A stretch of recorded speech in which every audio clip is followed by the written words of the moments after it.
Thank you so much, guys. Before we get started and bring back up our guest of honor, I just wanted to thank, again, this incredible crew we have with us. I'll start with Commissioner Hagan, Mayor Castor, Ben Milsom. I know Jeff Adams is here as well, Eric Hart, Santiago Carrata, and Derek Brooks, as well as Brian Ford from the Buccaneers and AK and everybody else. Let's give them one more round of applause for all of their support. Without them, this truly would not be possible. Now I'd love to bring back up our guest of honor, Rich Clark, who is the executive director of the College Football Playoff. Rich, if you don't mind joining us. I've got a great list of questions we're going to walk through, talk a little bit about the format.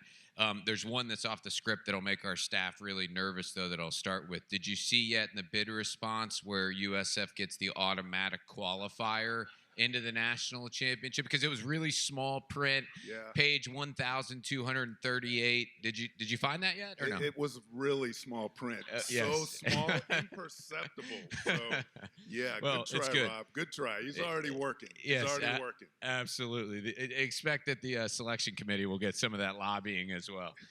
But in all seriousness, before you became executive director of the College Football Playoff, you spent 38 years in the Air Force and made your way all the way up to lieutenant general. That's a pretty dramatic career shift. What went into that massive career change for you? Yeah, I'll be honest. Sometimes I ask myself the same question, and my wife definitely does. She's like, "Why did they pick you?" I'm like, "Come on, honey, give me some credit here." But it's a good question. And honestly, for me, it was a pretty easy decision. I got approached by a search firm, and they said, "You're the long shot candidate. You're the non-traditional candidate." I was like, "So does that mean do I have a shot?" And they were like, "Yeah." And so I put my name in the hat and went through the interviews and feel very blessed to have been selected for the job. The thing that appealed to me about it most, I played college football at the Air Force Academy for 4 years, and it changed my life. The leadership and some of the things that Derek was talking about, I can remember that last play that I played in Rice Stadium against the University of Texas, which we did win, but that's beside the point.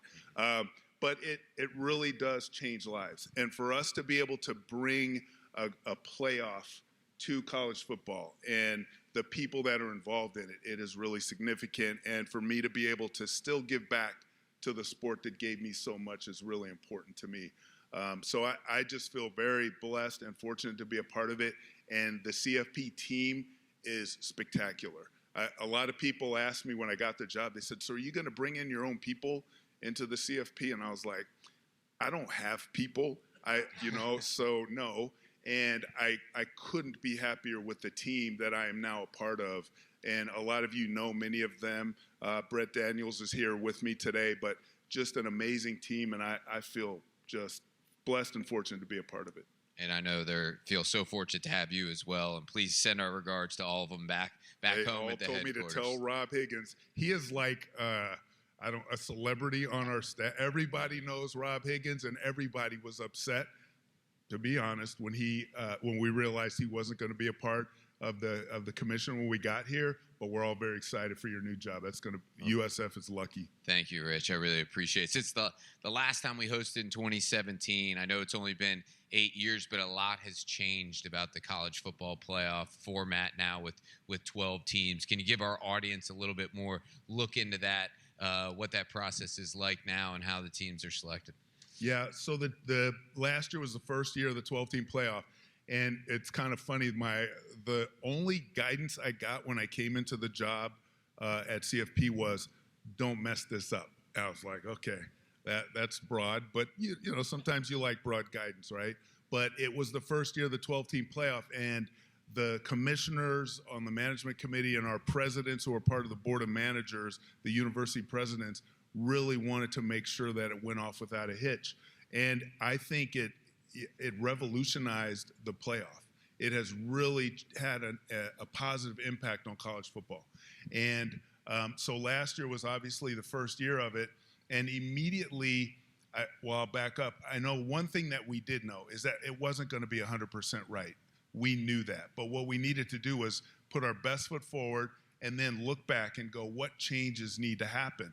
And I would say the biggest change that happened really from last year is the seeding. Last year, we reseeded from the ranking, which our selection committee starts ranking the first week of November. But last year, the top 5 conference champions went into the playoff, and that'll still happen this year. But the top 4 of them received byes past the first round. So now we're going to rank teams according to their, or seed teams according to their ranking. So teams will be rewarded for what they did on the field. They will be ranked in accordance with their position. So the top 4 ranked teams will get a bye this year, as opposed to last year. And that's going to be a great change. There's some other smaller changes and things that we're doing just to add to it, but we're always looking. And one of our values at CFP, we have actually 3 values. The first one is obviously integrity. Integrity to do the right thing, always. When nobody's looking, you still do the right thing. And what we say with that is, if you're doing it right, you're living honorably. Our next one is humility. Humility doesn't mean that you think less of yourself. It just means that you think of yourself less. And for us, humility means that you're lifting others. You're lifting others ahead of yourself. You're not climbing on the backs of people to get ahead, but you're making them better. And then the last one is excellence. And that's a hard one sometimes, because people are like, well, that means you're the best or you're the top. What we believe it is that you get better every day. Every time you practice, you're better this time than you were last time. Every day you go to work, you're better today than you were yesterday. Every season, you're better this season than last season. And that's how we're trying to take the playoff. Every time we do it, we're looking, how do we make it better? What can we do to elevate it? Elevate that performance every time. So that is key and critical to us, and we are always looking. And by the time we bring it to Tampa, it is going to be at such a high level, and you will only help us to take it to the next level, because we will always try to elevate our performance. But the playoff has evolved, and it is a great product, but we're going to keep making it better. I love that. Now, from a selection committee standpoint, who are the individuals and what roles they play that comprise the selection committee? So they are high integrity individuals, and those same values apply to our selection committee, because you can imagine the scrutiny that they come under. But they are former players, either college or college and pro. They are former coaches. They are sitting athletic directors. We have a journalist on the committee, but they were picked mostly for their character, their ability to do the right thing, to always look at the situation, and regardless of the other pressures, because they get a lot of pressure on them, that they're going to make the right choices, and they're going to put the work in, because it requires an immense amount of time. They have a lot of data that they have to sort through, but they also have to watch games. I mean, they watch 12 to 18 games in a given weekend.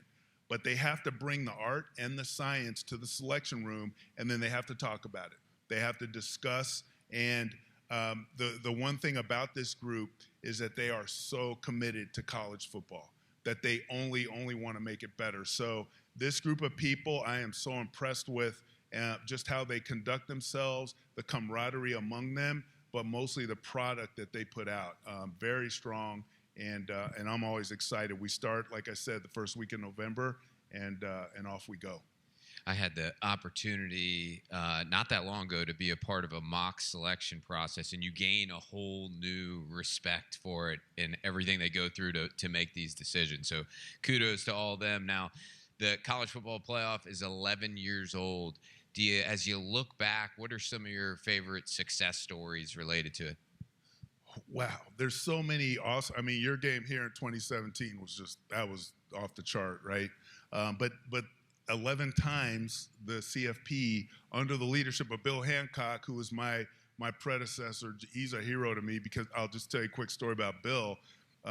When I got selected for this, I was supposed to retire from the Air Force in January of 24, and there were some holdups on general officers and the Secretary of the Air Force. I had already gotten the job, and he said, hey, we need you to stick around till June. I was like, I got a job that I'm supposed to go to. Are you sure? And, you don't tell the Secretary of the Air Force no. So I called Bill to tell him that I was going to have to turn the job down. And to me, it was devastating. And Bill said, hey, I can stick around until June until they let you go. And so I will just always, I always hold him in the highest esteem because if it wasn't for him, I wouldn't be here. But throughout, the college football playoff has crowned 11 champions. 11 champions. And I don't ever remember a time where somebody said that team shouldn't have been a champion. The playoff has done a great job doing that. And then Bill was key, as well as the commissioners, our conference commissioners, to bringing this 12-team format actually into reality, because it's been talked about for a long time. And when I was a fan, I'll be honest, I was, in a good way. How's this good? I was throwing stones at the college football playoff. I was like, what are you doing? Why aren't we getting this 12? Because people were talking about it. I was like, what's the holdup? This is perfect. I didn't know if it would be 12-team, but we needed a playoff. And now I understand everything that went into that decision. It was tough, and I'm grateful that it was made before I got there.